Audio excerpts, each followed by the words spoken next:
Hello, my name is HQ of HQ Reacts. Welcome to my channel. Please do me a favor. Hit the like button, share the stream, and click the notification button for new content.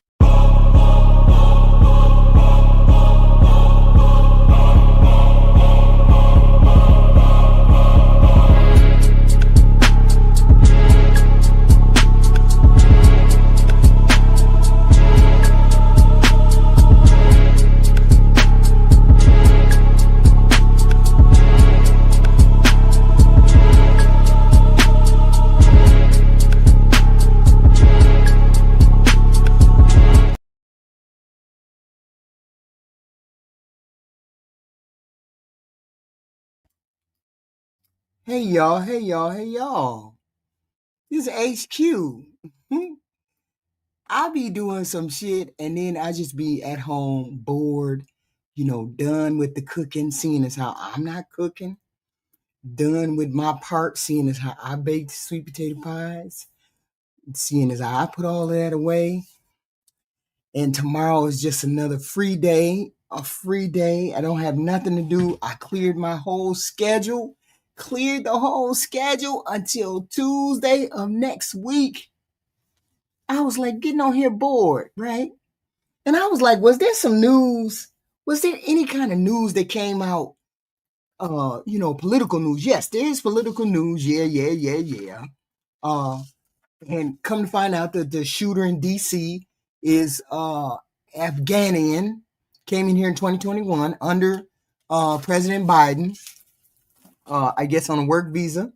And he applied for asylum under the Trump administration last year in December, and they approved his application in April. Now, the vetting or whatever they did, whatever they had to do. So it was what it was, okay? So we have that guy out there. So they found a shooter. He was Afghan. Oh, and somebody said, "Oh, you were wrong for saying that it might be a white guy." I was like, I never said it would be a white guy. I said the probability and possibility that it would be are high. I didn't say it would be. I said those are high. But it is what it is. Question. Somebody said they had a question. Yes, sure. A question. What's the question?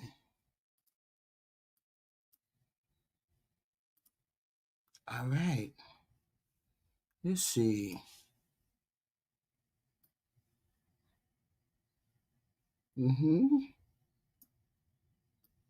Yeah, I am gay. I'm gay, I'm straight, I'm all of those things. Gay, straight, the whole nine. Thank you for asking. So anyway, this show is about the KENDRA G. The new KENDRA G show, right? And this is I guess this might be her new stuff, right? Her new stuff in which she interviews people or she does the interviewing for herself. And we don't know. We don't know. And I was like, KENDRA, honestly, KENDRA G.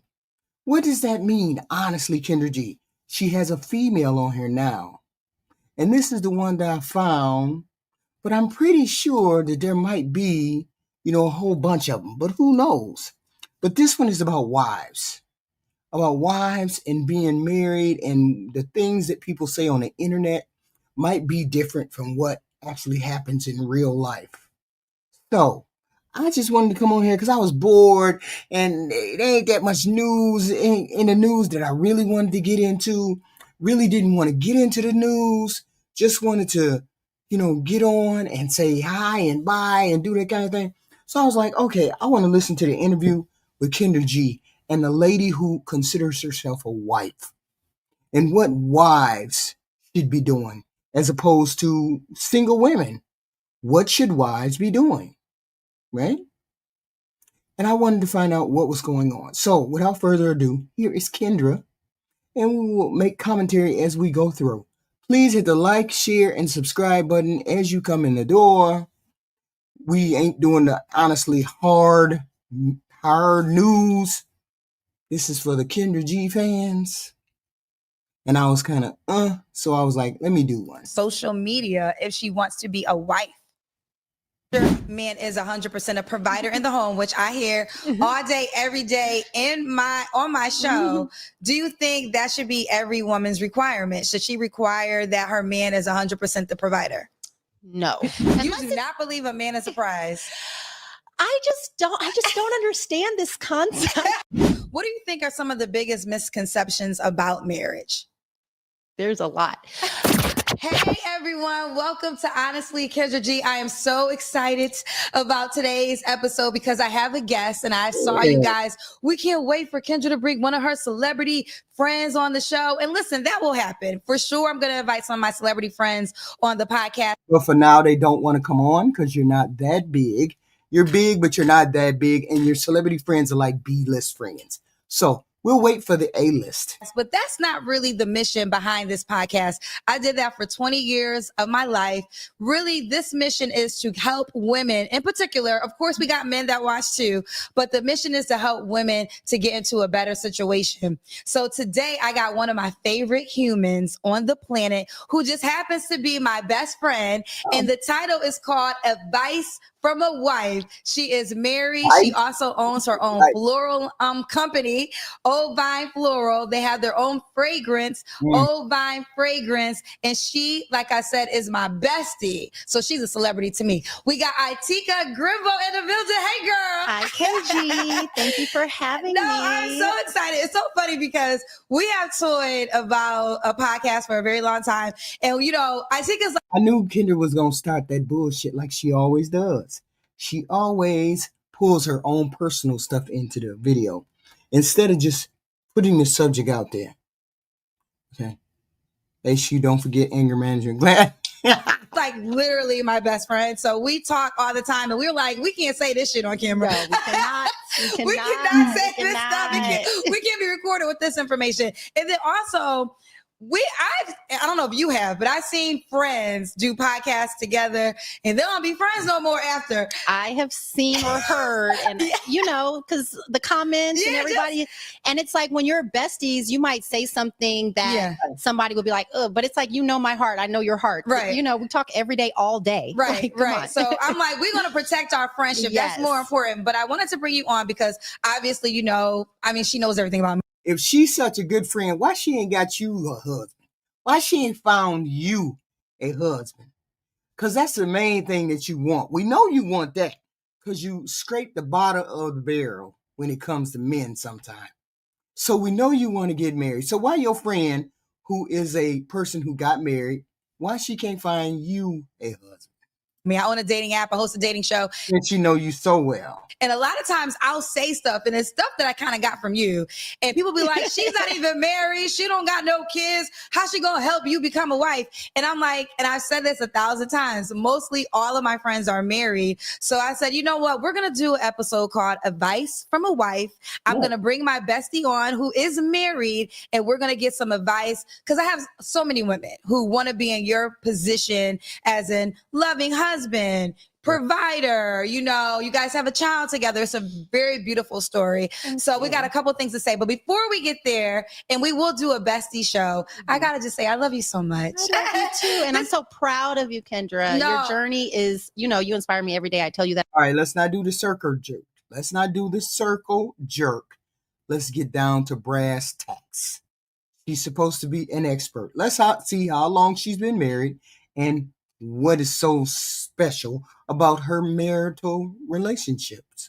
Let's see. That all the time. Aww. Your hustle is so, can we say it, Russell? But, you know, I was thinking about you and we're going to do a bestie show, but since it's like, we're going to do this episode, I want to just say it as I'm talking to you. I love you so much because I was thinking about it. There's probably like probably 5 people on this planet who really, really, really know me, like knows the highs, the lows, the journey, the work.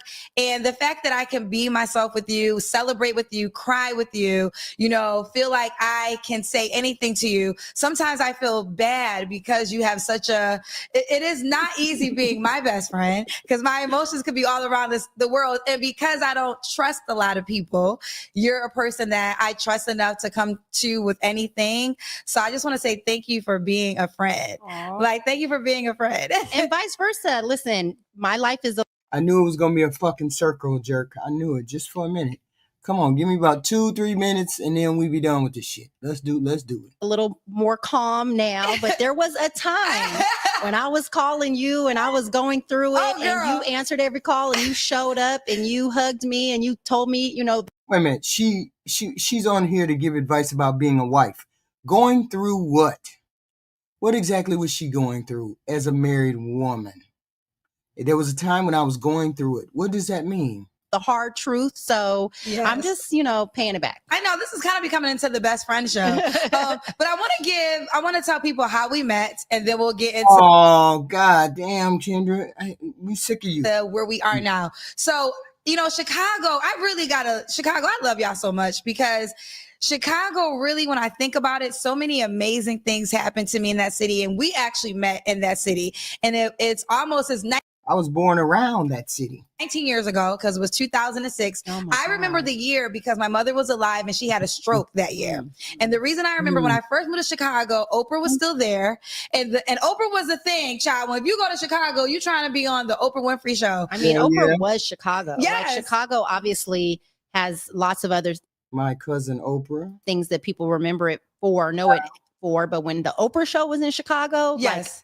You wanted to meet Oprah. You wanted to go see Oprah. Yes. Oprah was, yes. Everything. So I didn't know you at this time, but I just moved to Chicago. Right. And then my friends came to visit, like my birthday weekend, and we go to the Harpo Studios.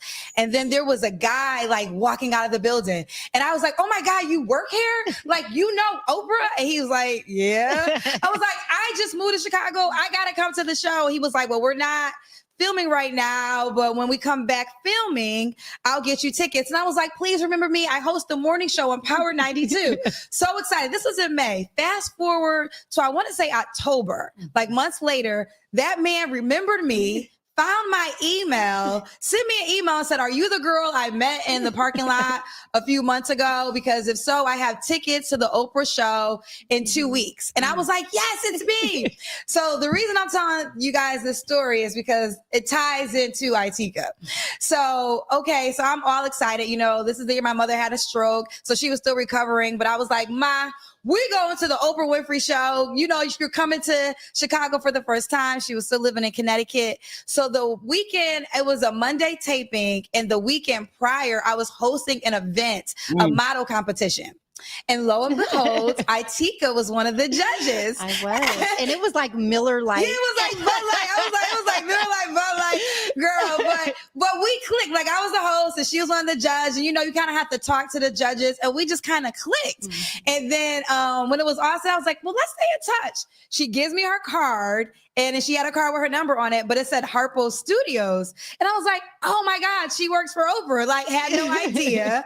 I look at your card after we leave. And I was like, maybe I'll see her on Monday. Mm-hmm. So now this is like the weekend. Monday happens. I'm going to the Oprah Winfrey Show with my mother. Lo and behold, the girl I met a few days earlier was the audience coordinator. Yes. I was the audience coordinator, and I sat you and your mom in some really good seats. You sat us in the front. You literally sat us in the front of the audience. It was the episode with Gail and Oprah. They did a road trip, child. And I always tell people I knew Gail before I knew Oprah because, I'm from Connecticut. And she is so long-winded, I swear to God. I like Kendra, but Kendra talks too much. And this is the perfect opportunity, perfect job for her because she likes to talk about herself. But the thing is, she has a dating show. She is doing dating show. And I hate to skip ahead, but I got to skip ahead because she drives me nuts. It really was like the stars just aligned and God got involved. It was a blessing. No, I think so too. Because you wasn't even pressed to be a mom.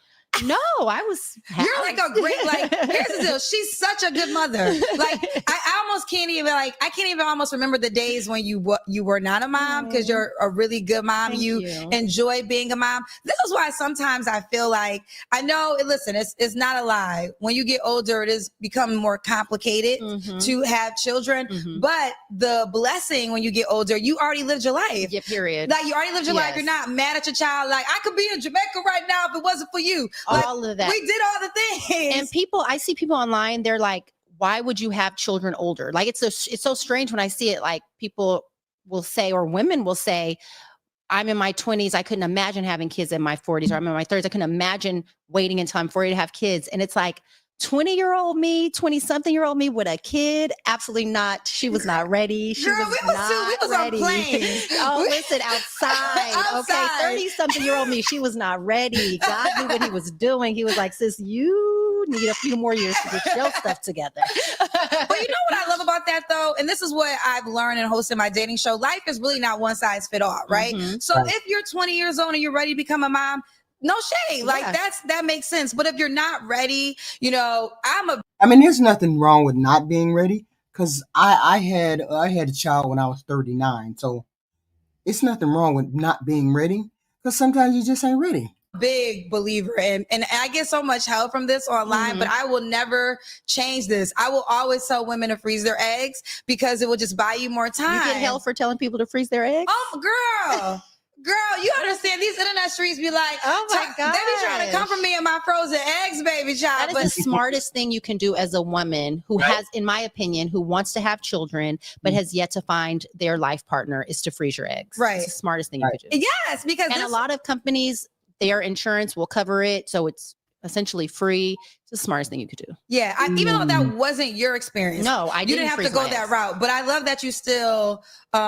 support it. Yes. Because listen, life, like I said, life is not one size fit all. So you might meet Mr. Right at 25, or maybe you'll meet Mr. Right at 42. And at least you have your frozen eggs if you want to pursue motherhood still. So I will always, I'm gonna look right at the camera. If you know you want to be a mom one day, freeze your eggs right now. Now, yes, it's going to cost you a coin, but you buying expensive purses, you going on trips.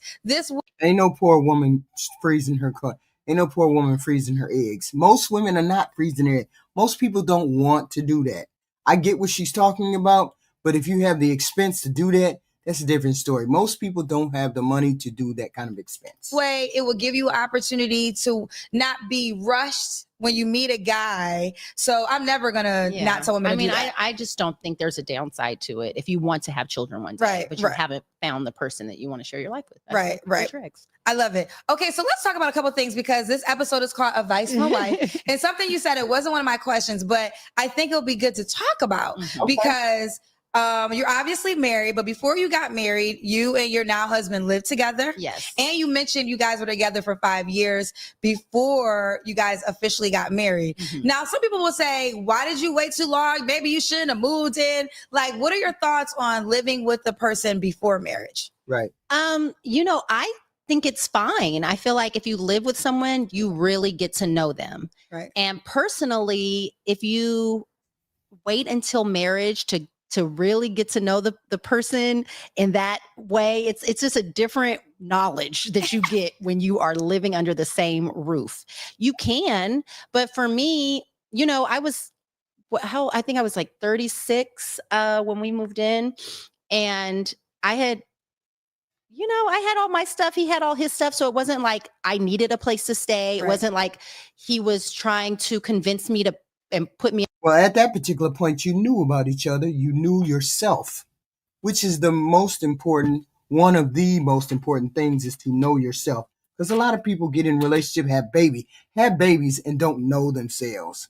They just have babies randomly, no thought, no pregnancy, no planning. She planned all this. She planned to be married. She planned to have in this situation where I was doing something I didn't want to do. We just were spending so much time together. It was like, why are we paying 2 rents? Like, really, it just didn't make sense. Right. Like, either you're at my house or I'm at your house. Why are we paying 2 rents? It was that simple. Did you think that moving in, because I hear this at times, moving in makes him comfortable, and then it's like now he has no reason to get married or propose because he already has you in the home, and it's like you're getting the wife benefits without literally being married. So what would you say to that?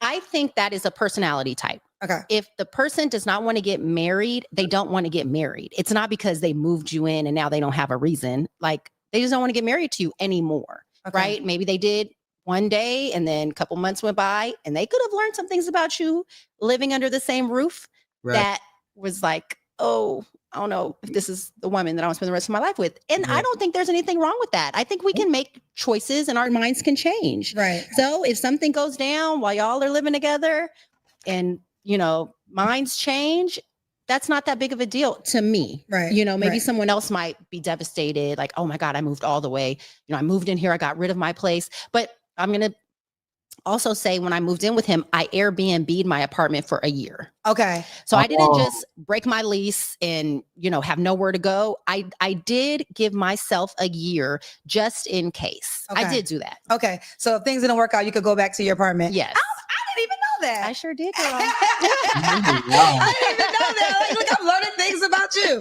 Now, let me ask this. Did you guys talk about marriage? Did you know that marriage was going to be something that he wanted? Because what I love about her husband, BG, he's like cool, right? BG is like, BG's my N-word, if I can say it like that, right? I think all of your friends love your husband, and BG gives it to us real. He going to tell us he's a real, like, He's not no punk. Like, he a real one. That's the way to say it. Yes. Your husband's a real one. Yes. Yes. So do you feel like, did y'all talk early on about marriage? Like, were you like, because I think two things could be true, right? Right. I think if you do want marriage and this guy is saying, because there's a string along thing and he's just making it sound like he's going to marry you one day, but potentially never. And then there's a guy that's like, no, I want to get married to you. I just got to put some things in place. Yeah. He was very clear within the first year of us dating that he wanted to be married. Okay. And he wanted to marry me. He had been married before. Okay. And I think, you know, some people, I don't know what the opinions are, the general opinions, but I do think that a man who's been married before, he at least is open to marriage, because there might be men out there who will tell you they want to marry you. They've never been married before. They're men of a certain age. Right. I would kind of give a side eye, like, are you sure? Because why take you this long? I'm so wonderful. I don't really think that. I think it's really on the man. Right. So because he had been married before and we talked a lot about his first marriage and he believes in marriage and he wanted to be married again and he wanted to marry me, you know, I believed him. Right.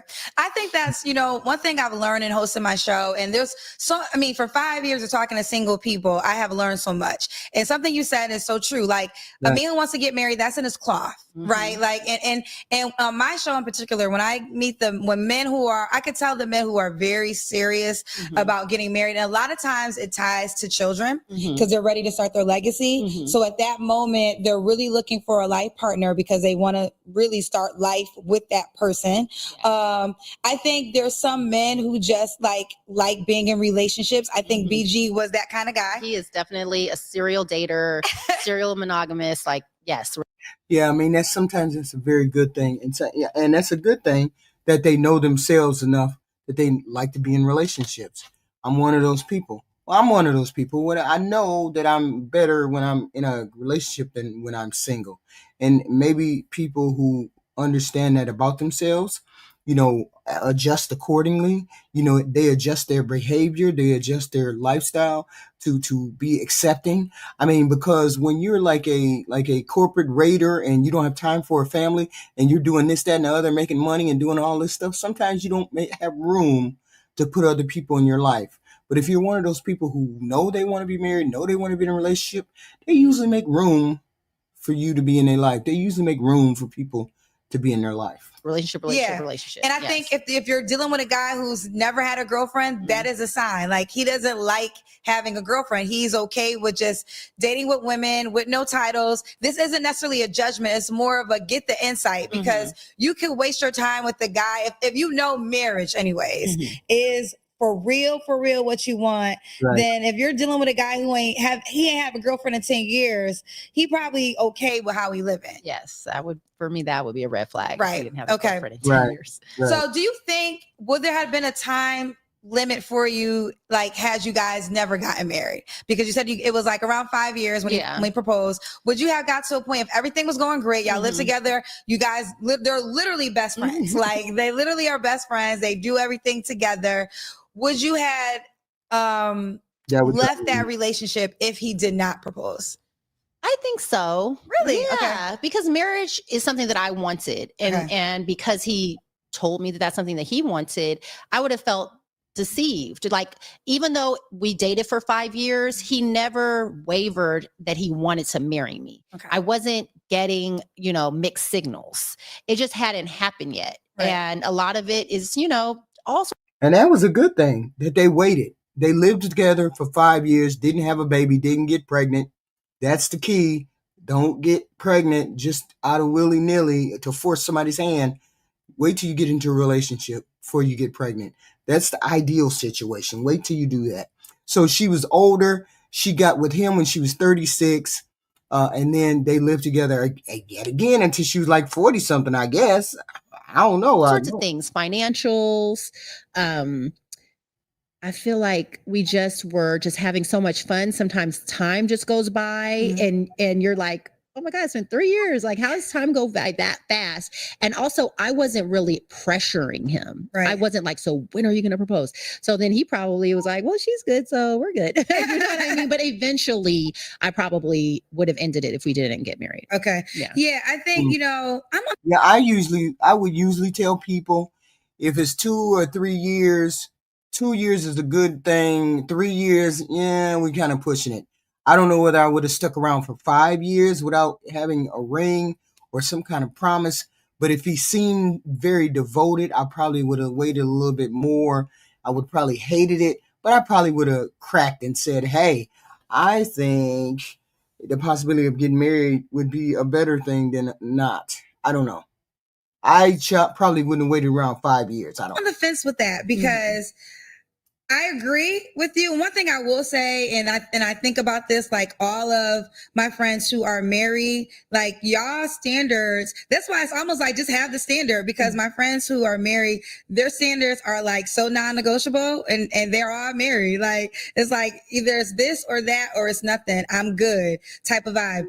But I feel like sometimes you might have a really awesome guy who, for whatever reason, like doesn't believe in marriage, but shows up for you potentially, in the manner of what a husband would do. That's why this is why I say life is not one size fit all, because you may leave a good man and think that, okay, because we didn't get married, and then you're just potentially could be single and might not meet a guy that's treating you that great. But it's such an individual scenario. If marriage is important to you, I think everyone should at least give themselves a chance to get what they want. Right. So if I want to be married and marriage is important to me, then I need to date to marry. Right. If it's not as important, but having a life partner, someone to share your life with, it doesn't have to have any labels. You don't have to sign the contract or go in front of a judge or any of that. Right. Then it was fine. Right. Don't get married. Right. It's so interesting because she's dressed so conservative today. I said, girl, you got on a blazer, girl. It's like advice from a wife. I mean, I'm trying to look all, No, but you also told me, you said, well, Brian, he likes this. He does. My husband has a sense of fashion, and he tells me what he likes and what he doesn't like. And he liked this. But listen, I like that because when you said that, I said I want to talk about that. Do you think a woman should take in consideration how her man would like her to dress? Should she take into consideration? My advice to a friend, okay, would be yes. Yes. Because you're representing your partner. Okay. And vice versa. If I'm walking into a room and I look a certain way, they're looking at me and they're looking at the man that I'm with, and they're judging us. They're making some analysis, right? Right. And if my husband or my man wants me to dress a certain way and I'm okay with it, it doesn't bother me. I don't feel like it's asking too much, or putting me, in an uncomfortable position, then I'm totally okay with it. Yeah. Because my belief is this is because, you want your woman to look a certain way. You want to be like, hey, look at my girl. And you're proud and you're showing her off. And that's okay. I'm okay with that. Okay. No, I like that answer. I think I agree with This is Kendra's best friend. According to Kendra, this is her best friend. Her best friend who's married, who can't seem to find Kendra a husband, who can seem to find herself a husband, but not Kendra a husband. Her best friend. She's giving dating advice. the answer too, because when you are in a relationship, you should just consider your partner, right? Yeah. And let's go to social media because I got so many questions. Well, no, before I go to social media, let me ask this question because, and I was, when you're such good friends, you try to figure out what can you say, what can you not say. But I think you're okay with me saying that you don't pay bills. So not at home. Not at home. Not at home. Yes, your husband takes care of the bills at home. Yes. You guys own a company together. Yes, and so that part I am financially responsible for our company. Okay. But in the home, no. Okay. Now, with that being said, so since your man is 100% a provider in the home, which I hear all day, every day on my show, do you think that should be every woman's requirement? Should she require that her man is 100% the provider? No, unless it is important to you. Okay. Now, I would be in a situation where things were 50-50 potentially. I don't think there's anything necessarily wrong with that. But that's not the man that I married. So my husband, when we got together, he's like, I take care of all the bills without you. It's all done. Now I'm bringing you into the situation. Right. I don't need you to give me anything because this is already how I'm going to live with or without you. Right. Now, do I buy groceries? Of course. Do I, chip in here and there? I don't, Right. There's no, and if it comes down to it, if I ever have to take over any bills, any expense, I'm more than happy to do it. Right. But it was just kind of like, this is already being paid. Right. Again, I quote you so much on my show. I literally just had this conversation on my show because I had a woman, because what happens is, and I think yeah, but you hear on the internet, you hear a lot of people say, well, he has to be the provider. Not every person in this day and age is able to provide for a family 100%. And there's nothing wrong with the 20, 25%, 75, 60, 40. There's nothing wrong with that. It's okay for you to do that. Some women, are fully provided for, and those people, usually they feel entitled, and then you don't have a satisfying marriage or a satisfying relationship. If you're not invested in a relationship, money-wise, emotional-wise, it feels kind of hollow. So when people say, oh, okay, he gonna take care of me all the way and my money is my money, that's a very selfish person. And usually you have to think about long-term relationships with people that are selfish when they're talking about somebody has to take care of them. That's okay to say he takes care of me, but he really doesn't pay everything. But when he does pay everything and you say, oh, he gonna take care of me and I ain't paying no bills, that's a problem with that person. I said this on the show. I think this is definitely my masculine trait because I am an entrepreneur. I run a company, so I know what it takes to make money. Like I make money. Nobody pays me. I have to make money, right? So and most men are usually in that position. So I think there is a sympathy for me, for men in that manner.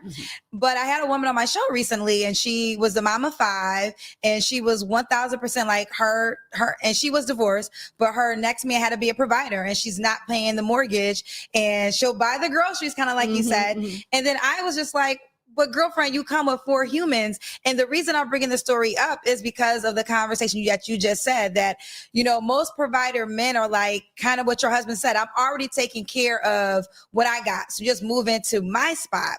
Well, it's hard to move into like a bachelor pad if you have 4 kids. Right. Like now you have to move to a larger spot that may cost more money.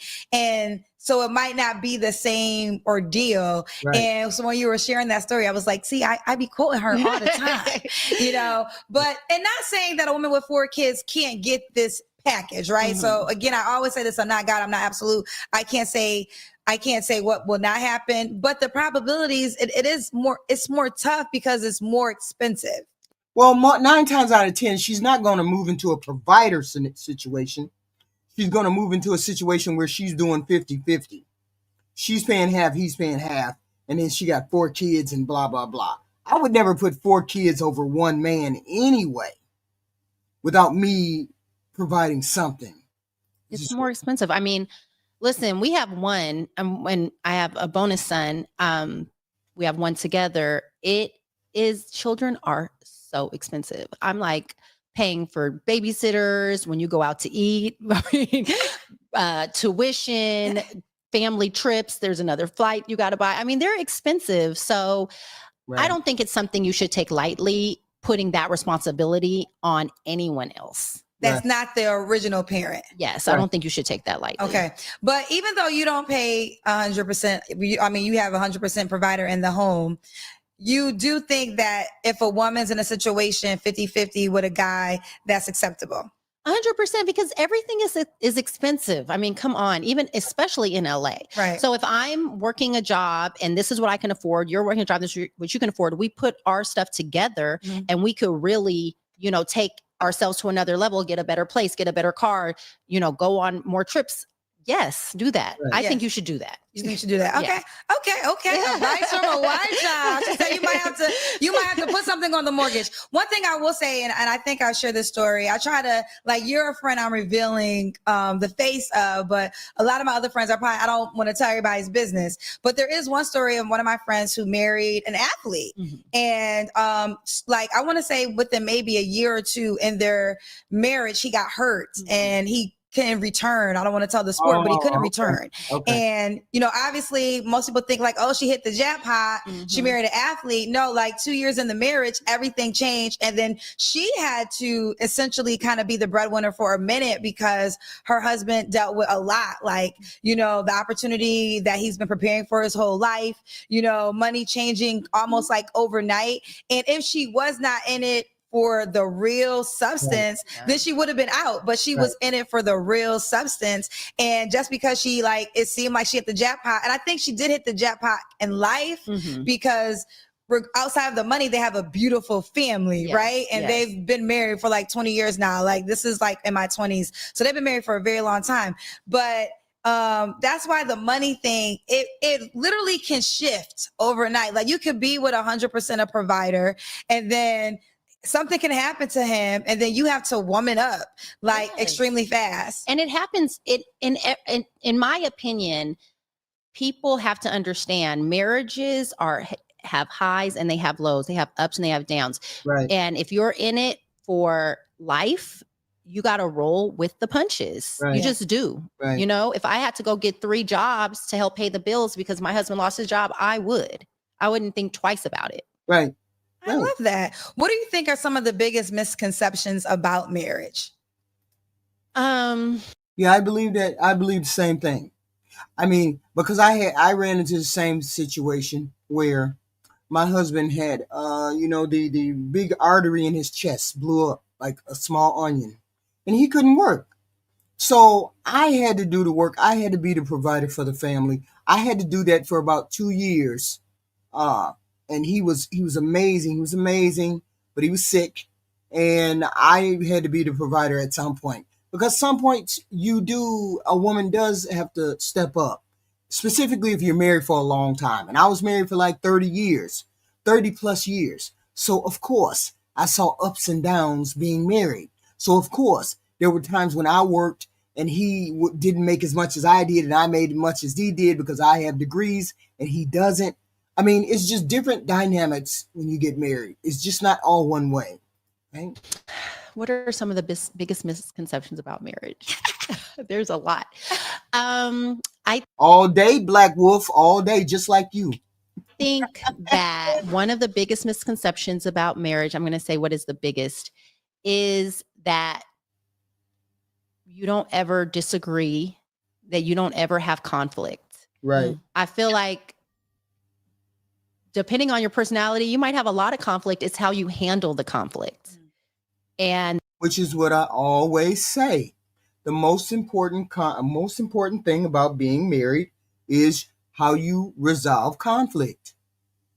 Do you resolve conflict? Do you have conflict resolution skills? That's one of the most important things when it comes to being married. Otherwise, your marriage won't make it. Just won't.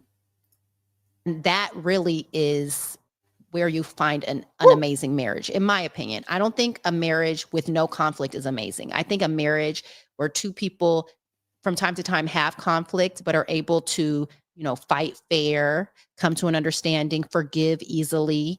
That is how you get to the happy marriage. I love it. Okay, let's talk about social media. Does it matter how a woman presents herself in her single season on social media if she wants to be a wife?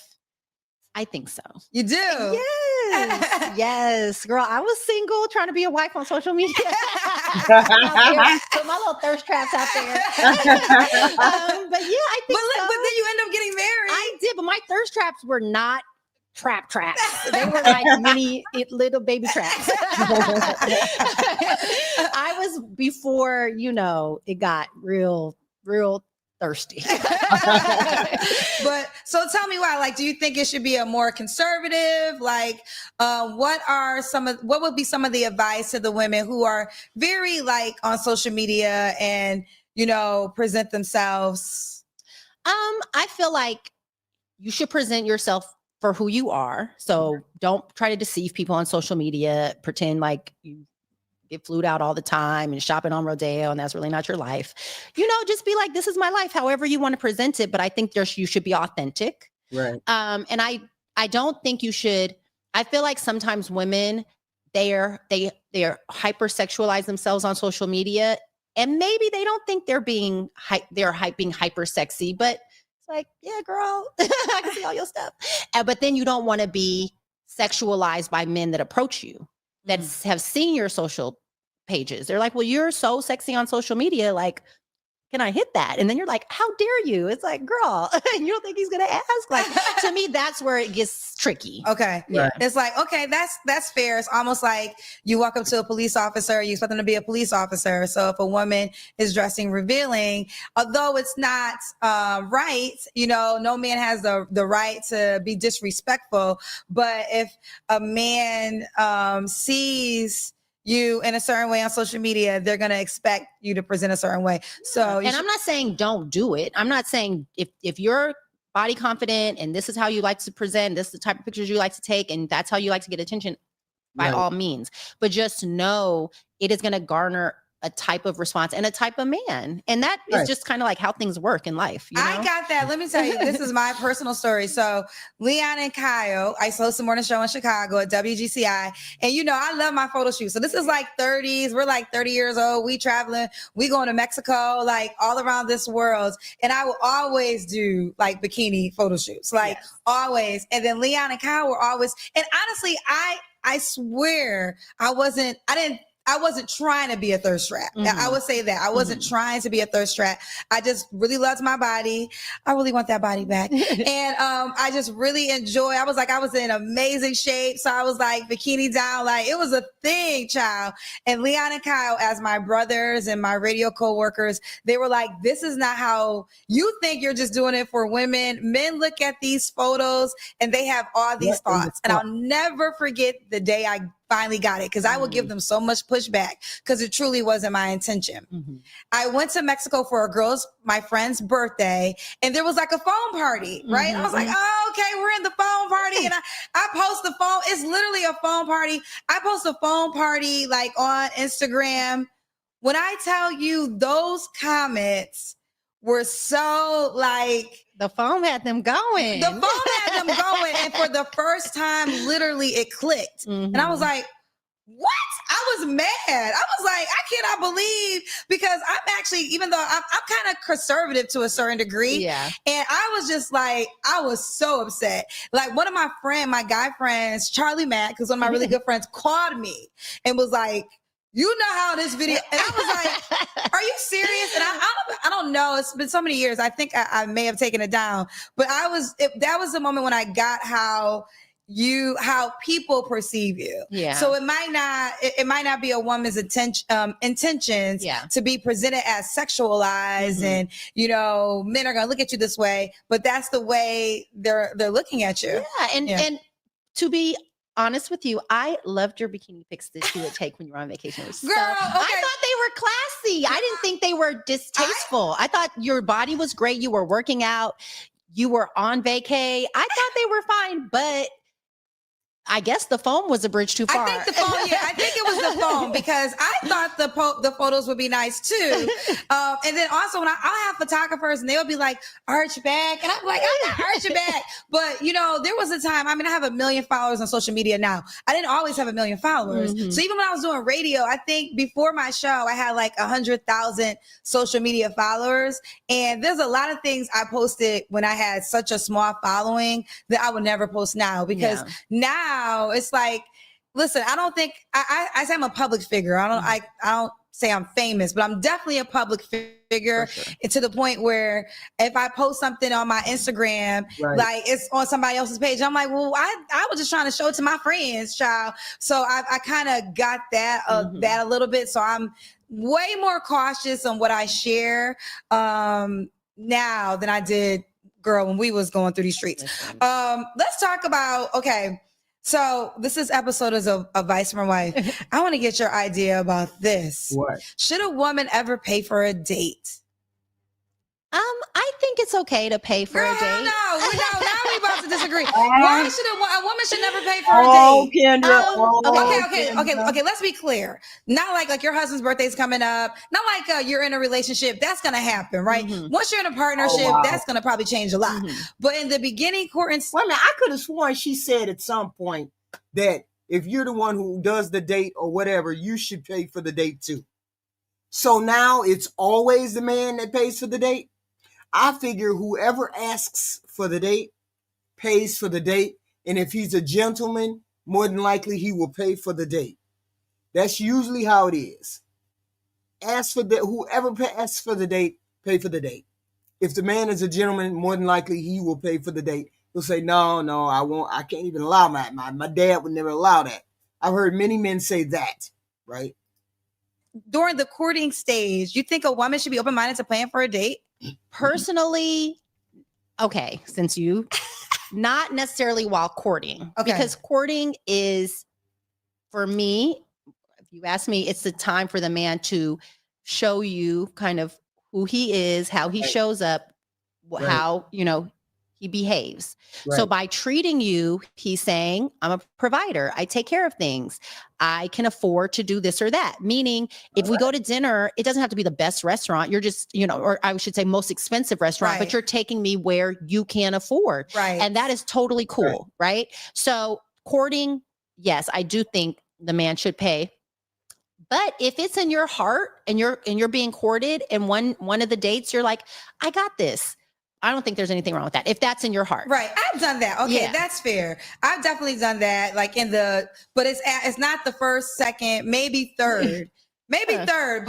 And the reason I say this is because you kind of said it. It doesn't have to be an expensive date. Mm-hmm. Like if what he can afford is breakfast and we're going to go to Dunkin' Donuts and talk, I think that's fine. Like I think a woman, or if it's like, let's work out and we get smoothies and I take care of the smoothie, like whatever his budget entails. So it's not like it has to be $1,000 date. It could totally be a $50 date within his budget. But I think it's very, the reason I give pushback on a woman paying first, second, third, you can definitely, and I think I have probably even offered, because I'm definitely a girl that is like, I don't mind paying, like offering things in relationships when it comes to money. Like, if I got it and you've done so much, okay, I can do this. But I think that so many women, times have changed, and there's men who feel like they're the prize and they're requiring women to like pay for things that it's a new day. Like, you be happy you married, girl. It's a new day because men want to be flued out. Men are like, it was your idea. I had a guy that came on my show and was like, well, it was her idea for the date. So she should have paid. Like, she wanted How was it her idea? She asked him out. So they met from my show, and then he said had she came to him, he would have paid for everything. But because he had to go to her, he felt it only made sense that she paid for the date because he went to her. How far away from each other were they? But I didn't even give a damn. I don't care if it was across the country. Was it a Jet2 holiday? Like, how did you get there? I was just like that. So when he was really trying to confirm, like, well, and I have heard this. I've heard men say that if the date is the woman's idea, like she's the one that wants to date, she should be the one to pay. I think that's crazy. Yeah, I don't know these new rules, child. This is not my dating scene. My dating scene was a little more traditional, for sure. What about if you're dating? Because this happens. If you're dating long distance, should the guy be required to buy your plane ticket to see him? Required. I think that is a stretch. Okay. I feel like if it depends on where everybody's money is, how badly the one person wants to see the other. Like if I really want to see you, and I'm waiting for you to buy my ticket, like, do I really want to see you that bad? Maybe I want to see you so bad. I'm about to buy the ticket and I'm coming out to see you. Like, that's fine. Yes. Yeah. Obviously, I tell Itika this all the time because we talk about relationships. And this next question is, how important is it with looks? Do you feel looks matter?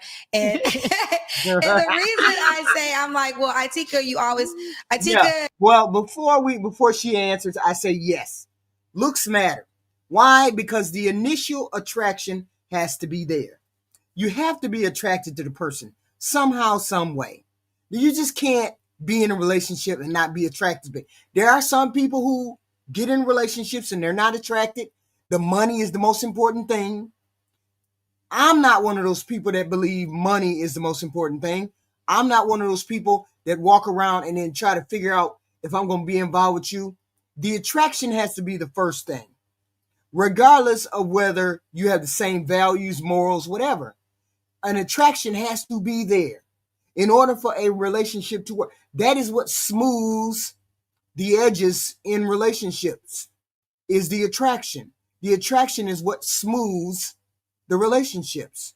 You don't have an attraction, you're going to be annoyed quicker about every little thing that person does. Okay? I know I'm not attracted to him, and now he talking crazy to me. I know I'm not attracted to her. She don't turn me on, so I'm annoyed because she don't turn me on. And I need somebody to turn me on when I'm in this relationship. So attraction has to be there. But for a man, it's the physical, it's the complete physical thing. If the complete physical thing is not there, he won't be attracted. He won't want to pursue a relationship. With a female, a woman, the physical attraction might be important at the beginning and it might not be. You might not be the most important or most attractive man, but if I spend time with you, you're not hideous. But if I spend time with you and then I realize that your personality is really, really great and X, Y, and Z, you might become that man. So women have different things they find important. Men is completely the physical spot first. Physical body first. Is a 10. And the reason I say you're a 10 is because obviously you're married, but before you were married, you were a single girl and you dated certain men that I'm like, well, this is a 10 experience. Like you're having, like every woman's not going to have this experience, right? So I think that going back. And we have to take into account that she's a beautiful woman. We have to take into account that she is a beautiful woman. This woman who's giving advice. And we have to take into account how we receive advice. We receive advice from beautiful women. Beautiful women's experience is different. I would consider her maybe a 7 or an 8, right? Her experience, her lived experience is going to be different from a person that is a 3 or a 4 or an average looking person. She's not an average looking person. So we have to remember that we have to watch out for the seasoning that these women put on relationships because they're beautiful women talking about relationships with an ease. Beautiful women have it more easy when it comes to relationships and getting into relationships. So we have to really watch out how we listen to the advice that we get from some of these women. And it's beautiful. Don't get me wrong. I completely agree. The experience is the experience. But sometimes the experience is not that they would have, other women might not have that same experience. That's all. Because she is considered like a 7 or 8 or whatever, right? To one size doesn't fit all. Every woman's going to have a different experience when it comes to relationships and options. Right. But how important do you think looks matter in wanting to become a wife? Matter as far as the guy, like the woman the guy. I guess this kind of is a guy question. It's kind of something that your husband would probably have to answer. But the reason I think it's important, the reason I don't mind asking you this question is because you take care of yourself very well. Like sometimes I'll call Auntie because she's on the treadmill. Like she's on the treadmill, or like when it's like, okay, I gotta be skinny. I'm not gonna eat today. Like like you're very big. I mean, obviously you're still like, before Noah, your beautiful daughter. You probably, you're a little like big is a stretch. Big because you're not big, but you made your, I went like a size up after I had Noah, for sure. After you had your daughter, you went up like maybe one size. But typically, you're still very thin and you work out so much. So I feel like even though you're married, you take your parents, like it matters to you. And I remember I was like, well, how, I don't drink, but I take a drink. I'm like, how do you not gain weight and you drink? And you're like, I just didn't eat today. Well, unfortunately for you, Black America, looks do matter. Looks matter just as much for you as it does for women. It's not the number. Everybody has a list of what's important. Looks are important to men. That's number one for men. Looks may not be number one for women, but it's just as important for women. It may not be number one. It's not. I'm pretty sure it's not number one for women. Is the look. But it is important, and they should matter.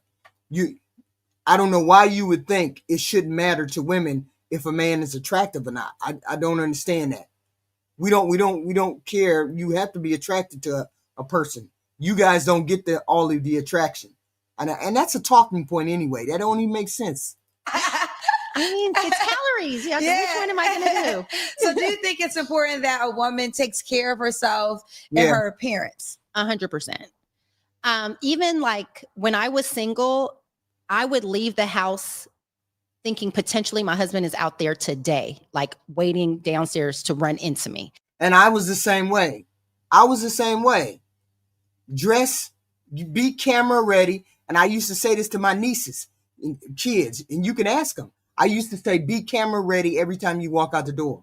Because if you're camera ready every time you walk out the door, you have the potential to impress whoever is outside the door. And if you're looking for a husband, he knows what you look like at your optimum best. And that means hair, nails, whatever. You should always be camera ready when you walk outside the door. No, it should. I don't know where you would get that it shouldn't matter at all. I don't even understand. Well, that doesn't matter, because it doesn't matter what you think it shouldn't be. We women know what it is. And that's really how my husband and I started dating. We crossed paths on the street. So I was always trying to look my best. Nothing too crazy, not like face full of makeup and, all that stuff, but, nice sweatpants and a hat that matches, some clean sneakers. I always wanted to present as my best self, because I'm like, hey, my husband could just be out there waiting for me, and I walk by and he's like, oh, what's wrong with this girl today? So that was how I chose to do it. And when I think about my single girlfriends, I'll tell them, like, your husband could be like, of the ones who want to be married, he could be at the restaurant where you're picking up your takeout. Like, imagine. So, you might want to just like fluff your cheeks and, smile and be nice. And because it's looks matched with your aura. Right. So you can be really put together and not approachable to some men, because there is an aura that you bring off. So I do think that's important. It is both, for sure. Okay, let's break down the aura. What kind of aura do you think when you say like unapproachable, standoffish? Like you said friendly and nice, and that's something that you're kind of like that. Like, you have to be friendly, you have to be nice, and you have to be approachable. Like, a lot of people are standoffish. Like, women are standoffish. Like, they'll stand over there in the corner, or they'll stand in a line and won't say anything, or they won't speak or they won't talk. Be approachable. Like, talk to people. You're in line and somebody is doing something. Speak to a person. what are you doing? I mean, blah, blah, blah. I don't know. It's been so long since I've been on a dating scene, so long. But I'm saying be more approachable than what you have been. You know, being a bitch is not cute. Even if you're cute, being a bitch is not cute. And the bestie show, and I can just say it now because we're along this. Atika is like, you're just like everyone loves you. Girls love you, guys love you. Like you have so many friends, and all your friends are different. Like, and I don't even know how you do it. Like, I don't know how you become a chameleon for so many different personalities and different people. But you do think that's important to be a friendly person. Yeah, yes. I think it's important. And I think when you want to meet men, I think the thing that a lot of people don't understand is men are shy too. Men don't want to be rejected either. Right. And since they, for the most part, I mean, I don't know, you're telling me about the men who are the prize. I'm not talking about these guys. Oh, okay. I'm happy you brought that up because I know how you feel about that. So they know they are going to have to approach you and they don't want to be rejected. Nobody so you can likes be gorgeous, but if they feel like, even if I try, she's going to tell me no, they're not going to approach you because they're just like, why would I even do it? But if you're giving off a friendly demeanor, you become way more approachable. And in a way, you're giving them permission to approach you. You don't have to say yes. You don't have to say, sure, here's my number, but at least they feel comfortable coming to chat with you. Got you. You know what? You are, and this is one thing I know. I'm happy you said the word. You do not believe a man is a prize. I just don't understand. I am like her. Somebody who actually said it.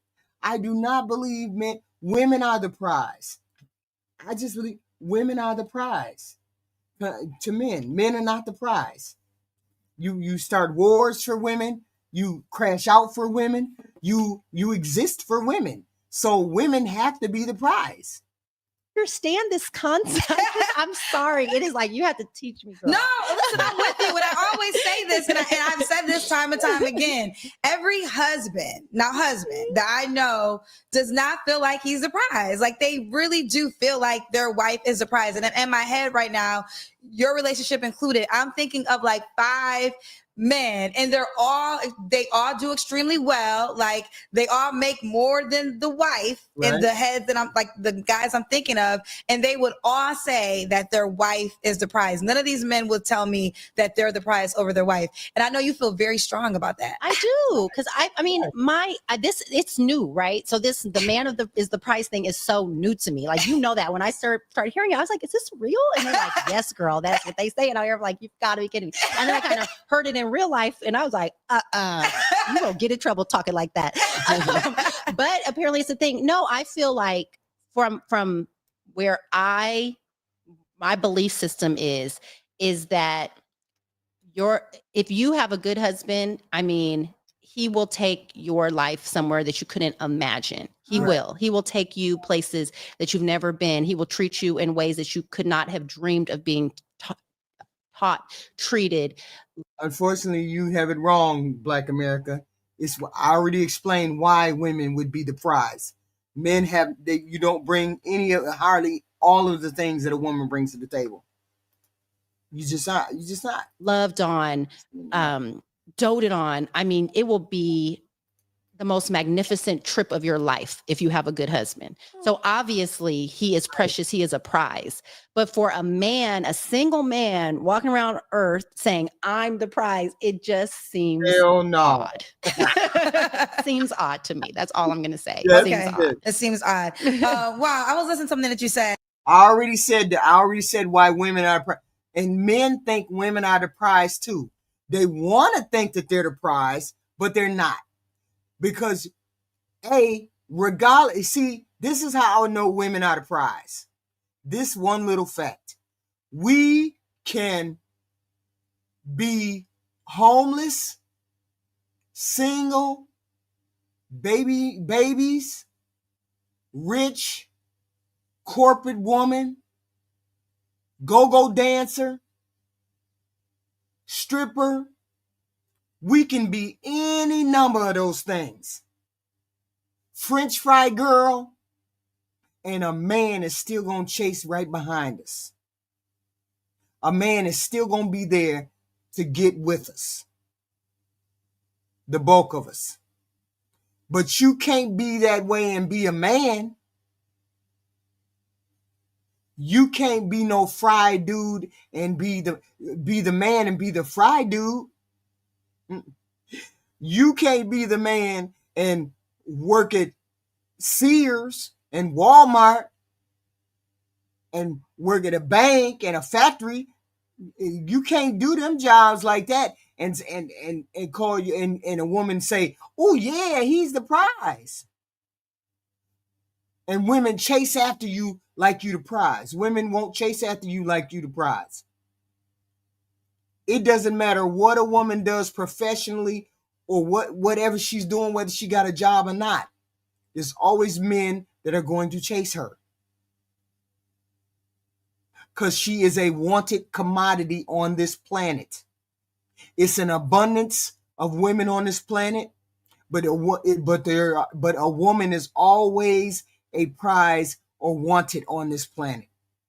And that's not the case for men, because a lot of y'all don't have sex. So you have to be very clear when you get to saying men are not the prize, because women don't do X, Y, and Z. Men do all of those things for women. She could be a French fry girl or a corporate lawyer or a president. She always going to be somebody sniffing behind her. That ain't the case with men.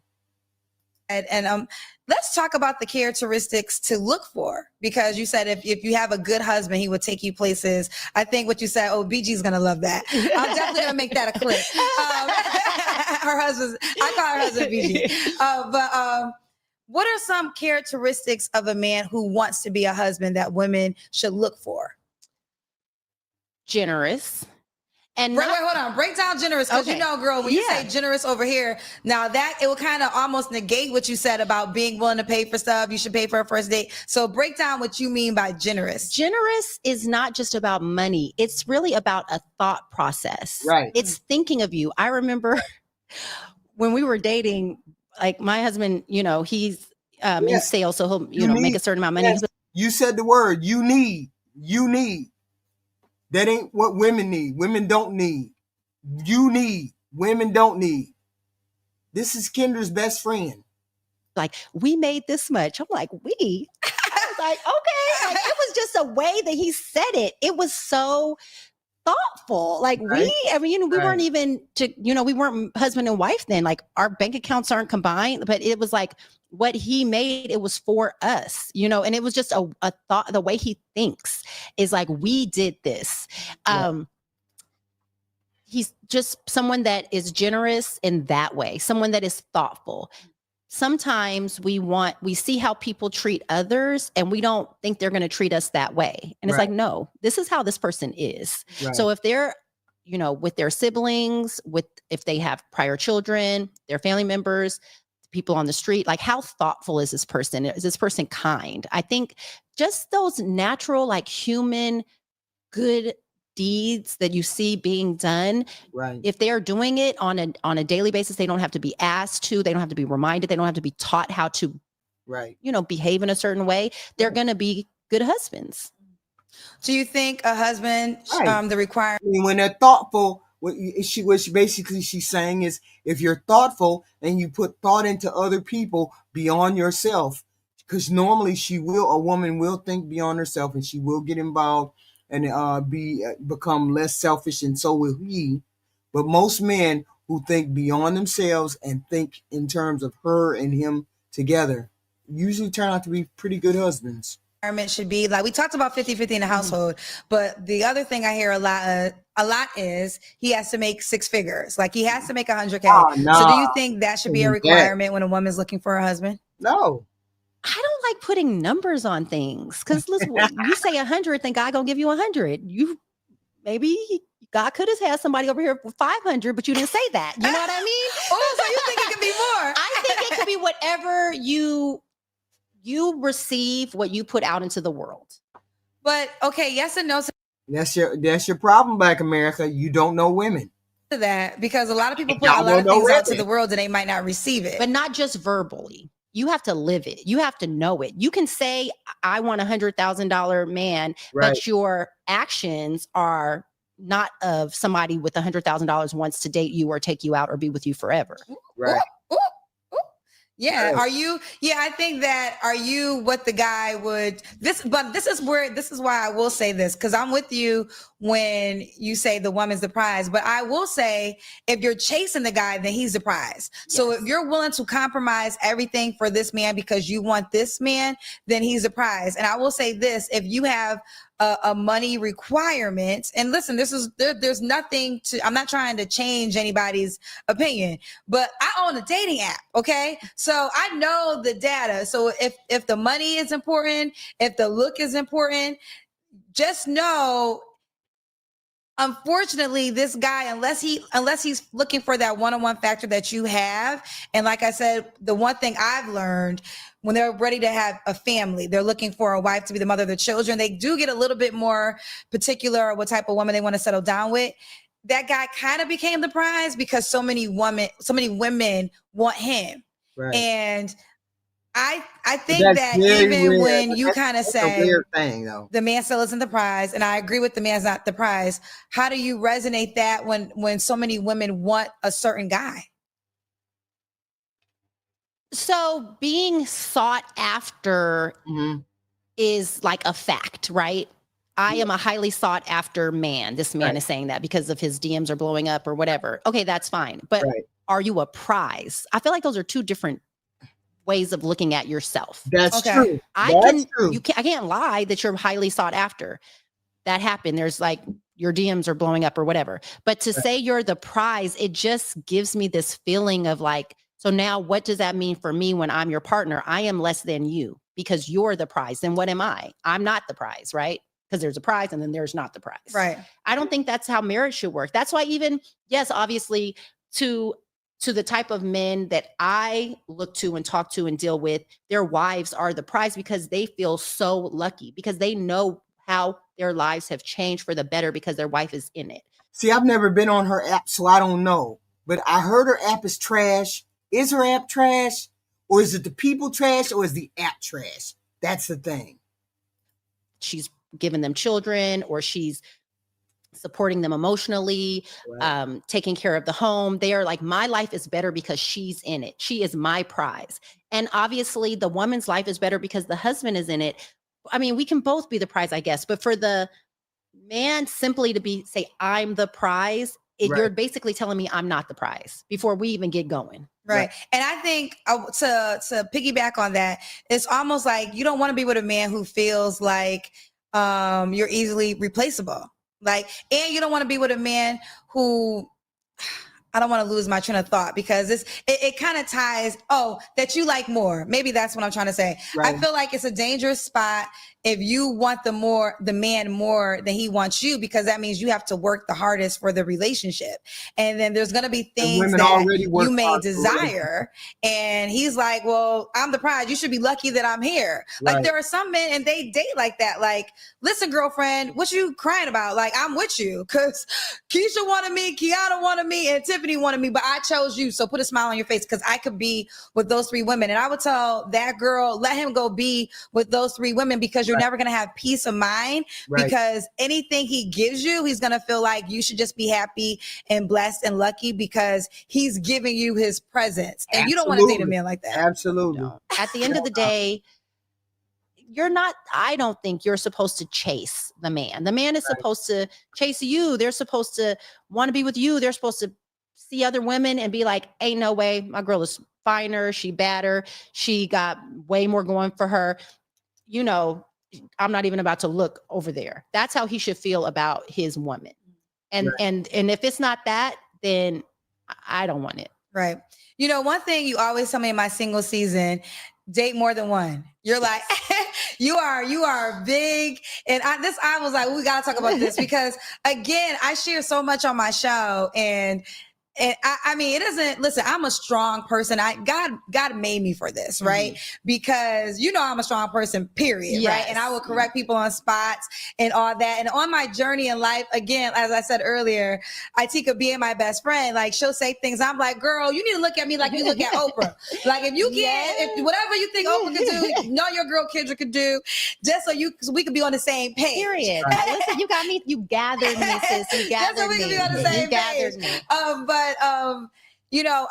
I talk about this because I got so much hell when I was on the Tamron Hall show and I said I had a roster, right? Because I was dating. Oh, they were mad about that? Girl, they had me out here like saying I'm letting men sleep with me. That wasn't even the case because I don't have sex unless we're in a relationship. That's just my own personal rule because I learned that mistake many years ago when I wasn't in a relationship and I was intimate. And what happened for me is I had relationship feelings and the guy was like, but we're not in a relationship, and I couldn't challenge it. And I was like, got that lesson. Don't got to repeat that class. Yeah. So if you're not my man, if we friends, we're going to be friends. And guess what? I don't sleep with friends. But, listen, I'm worldly, literally, right? Because of what I do. So of course I'm dating, but you have always been like, okay, you can like him, but who else are you dating? Yes. Multiple, because you're single until you're in a relationship. Okay. Right. And when you're single, you should date multiple men. I think the same way. You should date multiple men. You should date. That don't mean sleep with the men. That means date the men. So you should be dating multiple men. Okay? Because you're trying to find the person that's compatible with you. You're not trying to get into a relationship with or sleep with a whole bunch of guys. You just want to be involved with that one person and that one person only when you decide who you're going to deal with. And that's it. Date as many people as you like because that's the way you find who you want. That's the way you find what you want. Okay? If I just date this one person and that's it, but I'm attracted to a whole bunch of people or I have a whole bunch of suitors, I'm going to be trying to figure out what do I like more, and it might have something, it might be a worse outcome. There's no way you date, and you just date what you're supposed to be dating to find out what you like. Oh, it's advice for anybody. Anybody. It's not a matter of whether you're attractive or not. You can be unattractive, you can be attractive. You date whoever comes along, you date and try to figure out what you want. And dating doesn't mean sleep with. I don't know why you men think dating means sleeping with. If you're a heterosexual woman, if you're not dating multiple women or... No, I'm not. I've always said date multiple people. You know how that works. I find that that's a chance you all have to take. But I advise women to date as many people as possible. Well, it's not like everybody has 1,000 options. Nobody has 1,000 options.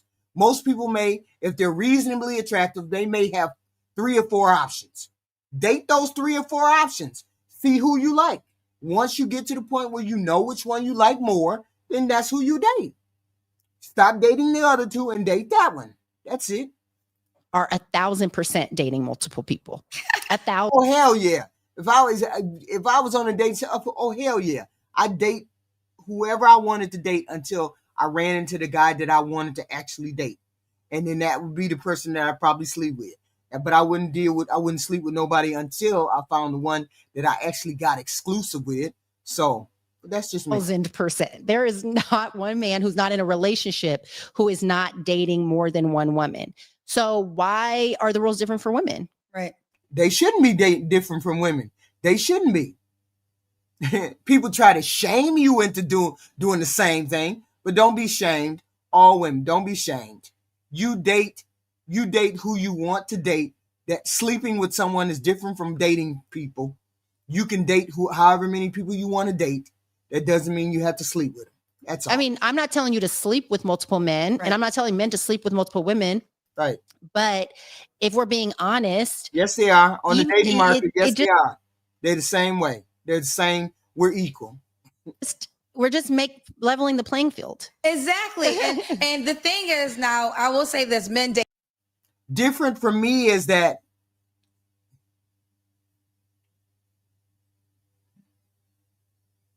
we didn't have options. We didn't have 1,000 options.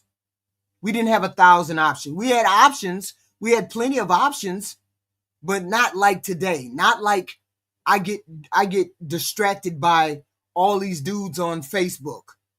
All these dudes are in my DM. I get distracted by these men in the DMs where I don't deal with the real people or the real men in front of me.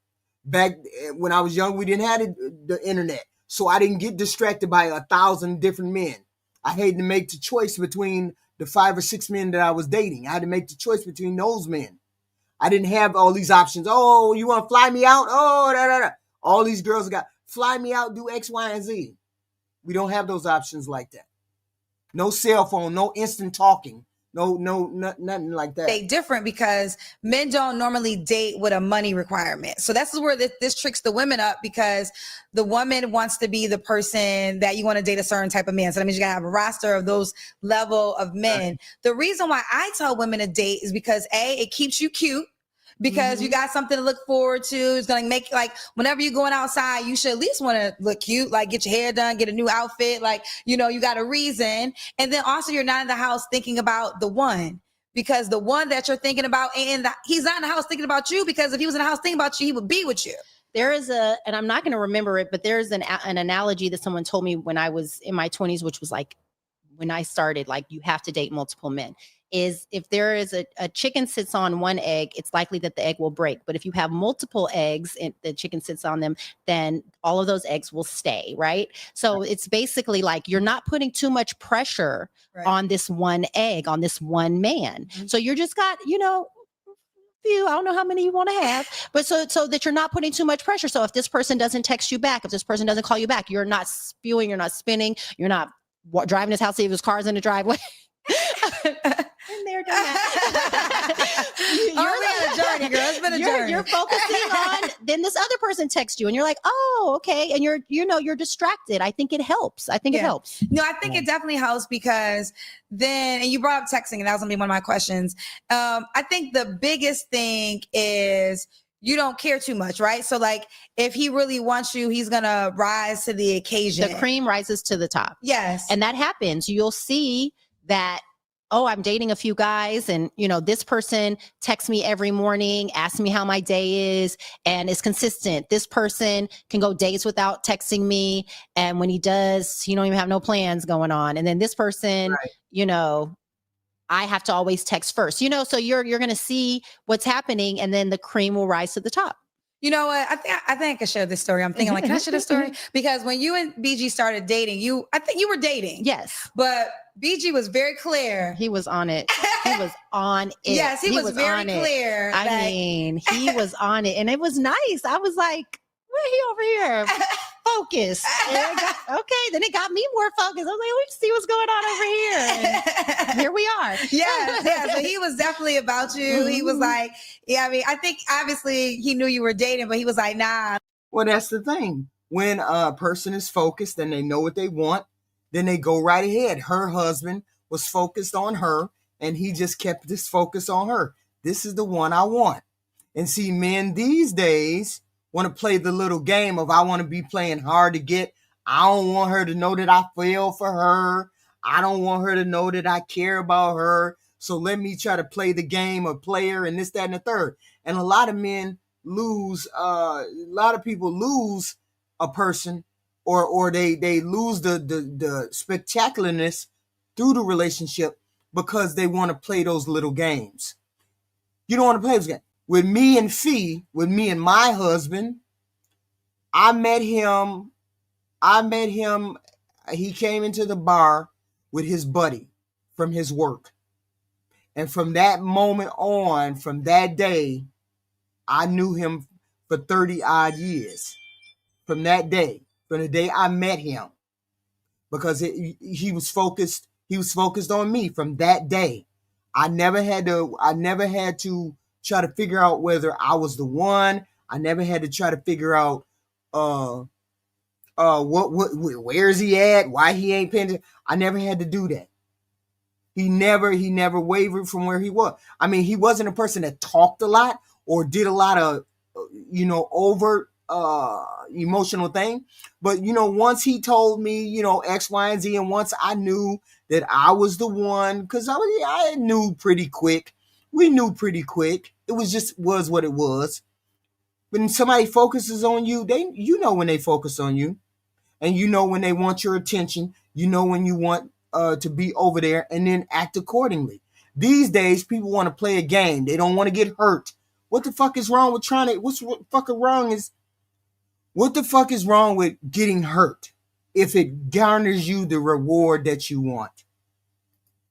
She mine. Yes. Yes. And look, and you really are his. You have a whole family and a marriage together, but that was very early on dating. And this is why, again, I don't think, because some women will say, oh, well, dating so much, the guy's going to think and there is a component to this, because there are some women who are dating and they have because listen, we're talking for advice for women who want to be wise, but there are some women out here that are using men, and I don't condone that either. I don't condone the girl that is playing with the guy's feelings and she just got a roster of men and that's a different episode. That ain't today's episode. So I don't want men, because men do watch this podcast too. I don't want men to think that I'm for women using men and she has no long-term intentions. Your intentions should always be pure, and you should be honest. Right.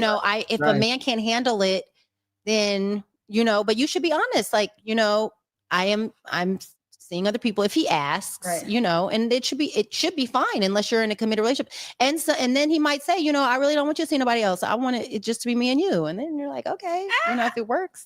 What do you think about social media? Going back to social media, sharing your relationship. Do you think it's a red flag if a guy is like, you can't post me, you can't tag me? You could be in this whole relationship and then he never shares you on social media. Is that a thing?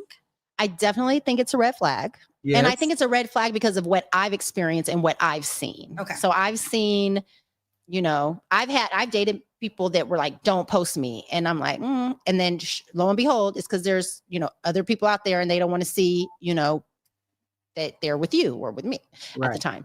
Right. I've seen husbands never post their wives and cut to, so it's like, I don't know how. Everybody is different. So it's up to you how you want to do it. But just a hard no, you can't post to me is a red flag in my opinion. Right. Okay. Right. Yeah, and your husband's page is like you. I feel like BG, and then this is what I love about BG. Sometimes it's just him, but he tags her. So it's literally a picture of BG walking, and Itika's tagged in it. It's Itika not even in the video. We almost done with this topic. I'm like, Itika's not even in the video, BG. So you do think? I think. See, and this is where two things could be true. Mm-hmm. Right. Me as a public figure, I don't think I'll ever share another relationship on social media, only because I could have sworn I saw her relationship with him and he was drunk or something to that effect. It was her birthday party or something, and he had a cake and he was real shaky with the cake. So I was like, is that your relationship? And this is Kendra's relationship. Come to find out he was a scammer or something like that. Yeah. It's different when you got 2 million people in your relationship, right? Yes. So more so for that. And I have a whole personal life that people do not know what's going on. And it'd be crazy to me because they be talking about me, child. I'm like, y'all don't even know what's happening in my life right now, but I like it that way. I think that it gives me the opportunity to really get to know the people that I'm dating without sharing. So for me, I think I'm the opposite. I don't know how I'm gonna feel let's say I get into something where I feel like it could be social media worthy. If I would even still we 100% in it. There ain't no funny business.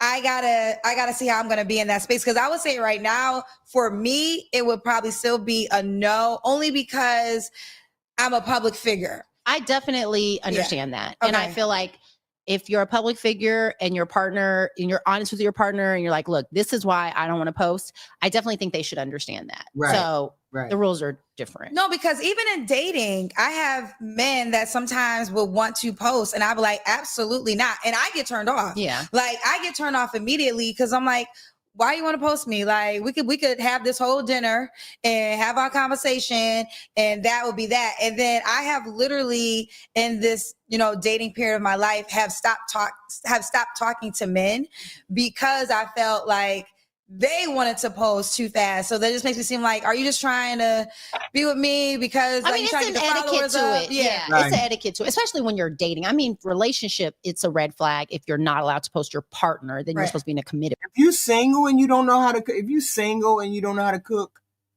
and you're 30, and you don't have a boyfriend, you got time to figure it out. I'd find it a little weird, but not necessarily a deal breaker, because there's plenty of people that don't know how to cook. They know how to order a mean takeout though. The relationship. But dating, I definitely think posting should be agreed upon by both parties. Right. But I would say I'm very unique in the manner that I'm giving. But overall, I agree with you. I agree that if your partner is trying to wants you to hide him from the world, there's a reason. Yes. Right. There's definitely a reason larger than that. And I agree with you. Okay. Right. Let's talk about sex. Okay. How do you feel about sex when you're just dating? Should a woman wait till a committed relationship? Listen. Hopefully you guys enjoyed advice from a wife. Tika will be back. I'm sure we will be back. What does it mean to have sex, X, Y, and Z?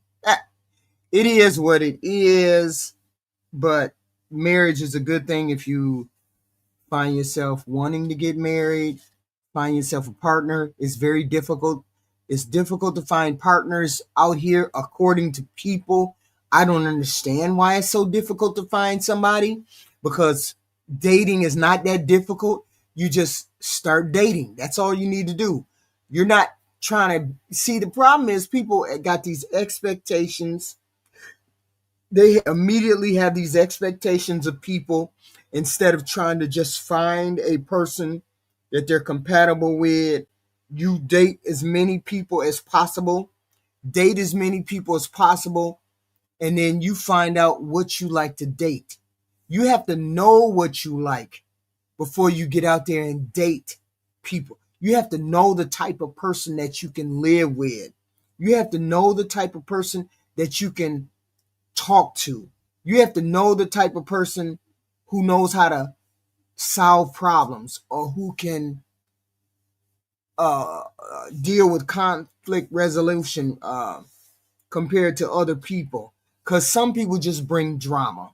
A lot of people bring drama. And then, it is what it is. I'm not a drama person. The minute I sense that you bring drama, or you bring unnecessary strife, like I got to argue with you all the time, or I got to figure out where you at all the time, or I got to do those kind of things, I'm outie. I don't even engage. Even when I was younger, before I got married and was married for a long time. And even after I wasn't married, after Fee passed and I dated then, I still didn't put up with the nonsense, because I don't have patience at all for people who don't know themselves. And it's a good thing when people know themselves, know how to solve conflict, know how to communicate with a person, understands that you just cannot say anything that you want to say. People think it's difficult to find romance out here. It's not difficult. It's just that sometimes you got to tweak your standards, boundaries, and expectations. People have standards, boundaries, and expectations. Sometimes your standards, boundaries, and expectations go way beyond what you're supposed to be looking at. I don't know. Certain things are just, you got to figure it out. But I know it's not that difficult. It's not that difficult if you're a reasonably attractive person. You're a reasonable person that knows how to talk to people, willing to seek advice from people. It's not that difficult. People make it difficult because they're trying to hone in on specific things. Just be a good person. Find a good person. And then work from being a good person.